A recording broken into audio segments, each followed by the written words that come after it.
यदि हम बात करते हैं यहाँ पे उत्सर्जन स्पेक्ट्रा की, तो उत्सर्जन स्पेक्ट्रा तभी संभव है जब यहाँ पे जो परमाणु है वो कहाँ पर हो, उत्तेजित अवस्था में हो। अच्छा, उत्तेजित अवस्था से मेरा क्या मतलब है? उत्तेजित अवस्था से मतलब ये है कि जो उसकी ऊर्जा हो ना वो क्या हो, नॉर्मल लेवल से ज्यादा हो। यानी कि जब परमाणु की ऊर्जा जो है वो नॉर्मल लेवल से ज्यादा, यानी कि नॉर्मल लेवल से ऊपर रहेगी, तब जाकर के वो परमाणु क्या रहेगा, वहां पे उत्तेजित अवस्था में कहलाएगा। अच्छा जी, जैसा कि आपने पहले पढ़ा था कि जो उत्तेजित अवस्था में जो परमाणु होते हैं वो क्या होते हैं, कम स्थायी होते हैं। ठीक है जी, अब कम स्थायी होते हैं, अब उन्हें यदि स्थायी होना है तो वो क्या करेंगे, अब यहाँ पे वो अपनी ऊर्जा को यहाँ पे उत्सर्जित करने लगेंगे। अब जैसे ही उत्सर्जित करेंगे तो वो ऊर्जा जो रहेगी ना वो किसके रूप में निकलेगी, तो आप बोलेंगे सर विकिरण की फॉर्म में वो ऊर्जा निकलेगी। ठीक है जी, अब यहाँ पे पहली बात ये आती है कि सर यदि मैं यहाँ पे परमाणु को उत्तेजित करना चाहूं तो परमाणु को उत्तेजित कैसे करूं? तो आप परमाणु को ताप बढ़ाकर, यानी कि या फिर उसको गर्म करके उसको उत्तेजित कर सकते हैं, यानी कि परमाणु का ताप बढ़ाने पर वो उत्तेजित होता है, या फिर ऐसा कर सकते हैं आप उस पर प्रकाश डालकर भी उसे उत्तेजित कर सकते हैं। लेकिन हम जानते हैं उत्तेजित परमाणु क्या नहीं होता भाई मेरे, स्थायी नहीं होता है। इसलिए अब ये क्या करेगा, अपनी स्टेबिलिटी में आने के लिए, यानी कि स्थायी होने के लिए अब ये क्या करेगा, अपनी ऊर्जा कम कर देगा।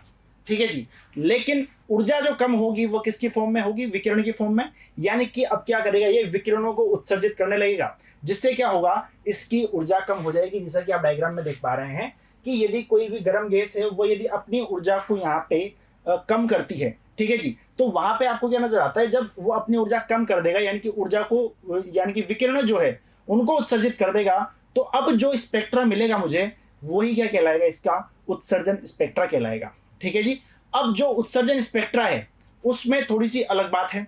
जैसा कि आपने अवशोषण स्पेक्ट्रा में देखा था कि सर जब श्वेत प्रकाश को किसी पदार्थ के साथ में इंटरेक्ट, यानी कि अन्योन्य क्रिया कराते हैं, तब वहां पे क्या होता है कि वो कुछ तरंगदैर्घ्य अपने अंदर रख लेता है, बाकी सबको बाहर फेंक देता है, यानी कि बाकी सबको इमिट कर देगा। अच्छा, अब बात रही वहां पे अवशोषण स्पेक्ट्रा में, आपने देखा था कि जो उसका स्पेक्ट्रा था ना उसमें सिर्फ काली लाइनें थी और मैक्सिमम जो पार्ट था वो क्या था, वहां पे कलरफुल था। अब यहाँ पे जस्ट उसका उल्टा है, यहाँ पे जो मैक्सिमम पार्ट रहेगा ना इसके स्पेक्ट्रा का, वो क्या होगा, मैक्सिमम पार्ट जो रहेगा वो काले रंग का रहेगा, यानी कि ब्लैक रंग का रहेगा, और उसमें क्या होगा, बिल्कुल छोटी छोटी लाइनें जो रहेगी वो क्या रहेगी, यहाँ पे कलरफुल रहेगी। अच्छा जी, यदि मैं आपको इसका स्पेक्ट्रा दिखाना चाहूँ तो आप यहाँ पे देख सकते हैं कि जो हाइड्रोजन का स्पेक्ट्रा है वो कुछ इस प्रकार से नजर आएगा, और जो हीलियम का स्पेक्ट्रा है वो कुछ इस प्रकार से नजर आएगा, यदि मैं उत्सर्जन स्पेक्ट्रा की बात करता हूं तो। अच्छा, पिछली क्लासेस में आपने देखा था कि सर ये वाला जो था वो क्या था, अवशोषण स्पेक्ट्रा, और ये जो है वो भी क्या था, अवशोषण, और जो नीचे वाले जो दिख रहे हैं ये दोनों क्या है, यहाँ पे उत्सर्जन स्पेक्ट्रा है। अच्छा जी, अब देखो ये वाला क्या है, हाइड्रोजन का उत्सर्जन अवशोषण स्पेक्ट्रा, और ये क्या है, हाइड्रोजन का उत्सर्जन स्पेक्ट्रा। अब आप एक चीज यहाँ पे देखिए कि सर जो अवशोषण स्पेक्ट्रा में जो वाली लाइनें गायब है, वही लाइन मुझे कहां पे मिल रही है, उत्सर्जन स्पेक्ट्रा में मिल रही है। अच्छा, क्या सर ये और परमाणु के लिए भी संभव है क्या?